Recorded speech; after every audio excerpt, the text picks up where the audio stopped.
Positive आने के उपरांत एहतियात के तौर पर अस्पताल को सैनिटाइज करवा ब्लड बैंक को बंद कर दिया गया है। अब उक्त कर्मचारी के संपर्क में आने वाले लोगों के सैंपल ले जांच हेतु भेजे जा रहे हैं। इस पूरे मामले को लेकर सिटी हलचल ने अस्पताल की पीएमओ डॉक्टर शालिनी चौधरी से बात की है। पहले रिपोर्ट देखें, फिर उनसे की गई बात। ये है बीबीएमबी अस्पताल, जहां बीबीएमबी अस्पताल के ही एक कर्मचारी के कोरोना पॉजिटिव आने से अस्पताल प्रशासन में हड़कंप मचा हुआ है। आनन फानन में पूरे अस्पताल को सैनिटाइज करवाने के उपरांत अस्पताल के ब्लड बैंक को अगले आदेशों तक बंद कर दिया गया है और कोरोना पॉजिटिव आए कर्मचारी के संपर्क में आने वाले सभी कर्मचारियों व उक्त कर्मचारी के परिजनों के सैंपल लेने का काम तेज किया गया है। बता दें कि उक्त कर्मचारी डायलिसिस विभाग में काम किया करता था। नमस्कार दोस्तों, ਅਸੀਂ ਅੱਜ बीबीएमबी ਹਸਪਤਾਲ 'ਚ ਆਏ ਹਾਂ। ਇੱਥੇ ਦੇ ਪੀਐਮਓ ਸਾਹਿਬ ਨਾਲ ਗੱਲ ਕਰ ਲੈਣੇ ਕਿਉਂਕਿ ਤਾਜ਼ਾ ਇੱਕ ਮਾਮਲਾ ਇੱਥੇ ਕਰੋਨਾ ਪੋਜ਼ਿਟਿਵ ਆਇਆ ਤੇ ਜਿਹੜਾ ਕਰੋਨਾ ਪੋਜ਼ਿਟਿਵ ਸੀ ਡਾਇਲਿਸਿਸ ਵਿਭਾਗ 'ਚ ਇੱਕ ਕਰਮਚਾਰੀ ਸੀਗਾ, ਉਹ ਪੋਜ਼ਿਟਿਵ ਆਇਆ। ਉਹਨਾਂ ਨੂੰ ਗਿਆਨ ਸਾਗਰ ਹਸਪਤਾਲ ਰੈਫਰ ਕੀਤਾ ਗਿਆ ਤੇ ਅਸੀਂ ਗੱਲ ਕਰ ਲੈਂਦੇ ਹਾਂ ਮੈਡਮ ਸ਼ਾਲਿਨੀ ਚੌਧਰੀ ਜੀ ਨਾਲ कि क्या पोजीशन है ऐसे अस्पताल क्या क्या उपचारिकता पूरी की गई हैं कोरोना आने तो बाद। मैडम नमस्कार। नमस्कार जी। सिटी हलचल मैडम, आपका स्वागत है। Thank you. आपके हॉस्पिटल में एक नया मामला भी आया कि आपके हॉस्पिटल का ही कर्मचारी था, बताएं ज़रा इसके बारे में। देखिए, हम वैसे पूरी प्रिकॉशन रखते हैं कि हमारे सारे हॉस्पिटल और हॉस्पिटल के कर्मचारी सेफ रहें। फिर भी हम कल हमें 23 को रिपोर्ट प्राप्त हुई, एक डायलिसिस का हेल्पर था, वो पॉजिटिव आ गया है। तो हमने उसको इमीडिएटली शाम तक ज्ञान सागर मेडिकल कॉलेज में शिफ्ट करा दिया क्योंकि वो 63 ईयर्स के अराउंड थे, मॉरिबाउंड थे। वैसे हम एसिम्प्टोमेटिक पॉजिटिव पेशेंट्स को यहाँ पर भी ट्रीट करते हैं। हमने 4 RVR में अपनी एक फैसिलिटी बना रखी है जहाँ पे हम 14 दिन तक अपने पेशेंट्स को क्वारंटाइन रखते हैं, पर क्योंकि वो बुज़ुर्ग थे इसलिए हमने उनको ज्ञान सागर मेडिकल कॉलेज के कोविड केयर सेंटर में शिफ्ट करवाना ठीक समझा। साथ में हमने आज हिदायत लेते हुए सारी गवर्नमेंट SOPs के हिसाब से हमने अपना डायलिसिस सेंटर को प्रॉपर्ली स्प्रे करवाया है, सैनिटाइज़ करवाया और क्लोज़ कर दिया। और सारे जो उसके कांटेक्ट में स्टाफ मेंबर्स थे उन सब की सैम्पलिंग की जा रही है। और हम लोगों ने गेट स्क्रीनिंग शुरू कर दी है। गेट पर ही हम पेशेंट को रोककर उनको सैनिटाइज़ करके और उनको मास्क, ग्लव्स और प्रॉपर SOPs के साथ ही उनको अंदर हॉस्पिटल में दाखिल करेंगे। ब्लड बैंक क्योंकि डायलिसिस के पास में था तो हमने सारी एहतियात करके उसको स्प्रे करके कंपैरेटिवली ऑफ कर दिया है, लेकिन इमरजेंसी तो लागू है और उनके सारे कर्मचारियों को हमने टेस्ट की हिदायतें दे दी है। तो मैडम यहाँ पर कितने टेस्ट रोज कर रहे हैं आप कोरोना के?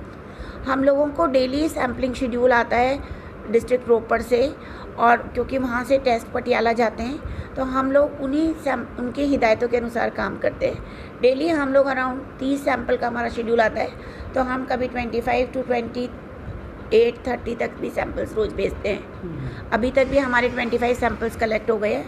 आज 40 का टारगेट है, हम और करेंगे 1 घंटे तक, उसके बाद हम उनको सैम्पलिंग के लिए रोपड़ भेजते हैं। तो मैडम यहाँ पे उपचार कराने जो भी मरीज आते हैं, क्या सुविधा उनको, विशेष सुविधाएं क्या मिल रही हैं? हम पूरी कोशिश कर रहे हैं कि हॉस्पिटल की इमरजेंसी और आउटडोर मरीजों के हित में चालू रहे, लेकिन हम लोग अपने मरीजों को गेट पर ही रोककर उनकी पहले स्क्रीनिंग करते हैं और उसके बाद हम उनको आउटडोर तक भेजते हैं। जो पेशेंट्स कुछ कॉफ, फीवर और टेम्परेचर और कोल्ड से ग्रस्त होते हैं उनको हम अलग से सेग्रीगेट करके अलग से डॉक्टर को बुलाकर दिखा लेते हैं ताकि वो जनरल पेशेंट में मिक्सअप नहीं हो।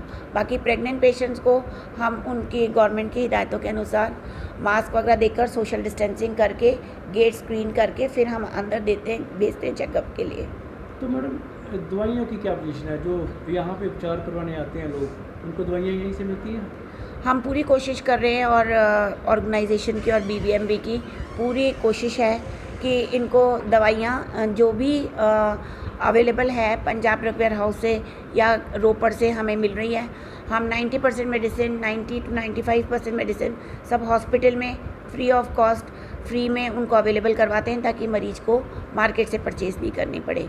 अगर कोई बहुत स्पेसिफिक मेडिसिन होती है जो हॉस्पिटल में नहीं है तो उसका नहीं कह सकते, अदरवाइज़ हम लोग कोशिश करते हैं सारी मेडिसिन हॉस्पिटल से अवेलेबल करवाएं। जिन मरीजों के हमारे सिजेरियंस हो रहे हैं उनका भी हम लोग ऑपरेशन की सारी दवाइयाँ ज़ीरो पैसे में उनके सारे सर्जरीज हो रही हैं और पोस्ट ऑपरेटिव ट्रीटमेंट भी फ्री ऑफ कॉस्ट हो रहा है। हमारी कोशिश यही है कि मरीज़ की पॉकेट एक्सपेंडिचर निल रहे। तो मैडम एक बहुत रोग लगते हैं कि यहाँ की जो डॉक्टर हैं टेस्ट बहुत ज़्यादा लिखते हैं, टेस्ट लिखते हैं तो वहाँ पे उनकी जेब जो मरीज आते हैं खाली होती है, क्योंकि पहले परेशान लोग आते हैं तो ऊपर से टेस्ट मेरे नोटिस में ये केस आपने डाला है, मैं इस पर ध्यान दूंगी, लेकिन हमारी यही है, मैंने सारे डॉक्टरों को भी ये हिदायतें दे रखी है कि जितने भी पेशेंट्स हमारे हॉस्पिटल में आए उनको कोशिश करिए कि रूटीन इन्वेस्टिगेशंस उनके फ्री ऑफ कॉस्ट में ही हों। एक और पेशेंट की जानकारी मैं देना चाहूँगी। हमारे पास रात को इमरजेंसी में एक पेशेंट आया था, रोड साइड एक्सीडेंट से ग्रस्त था, ब्रह्मपुर से, और उसका नाम दीपक कुमार सन ऑफ राम किशन शर्मा था।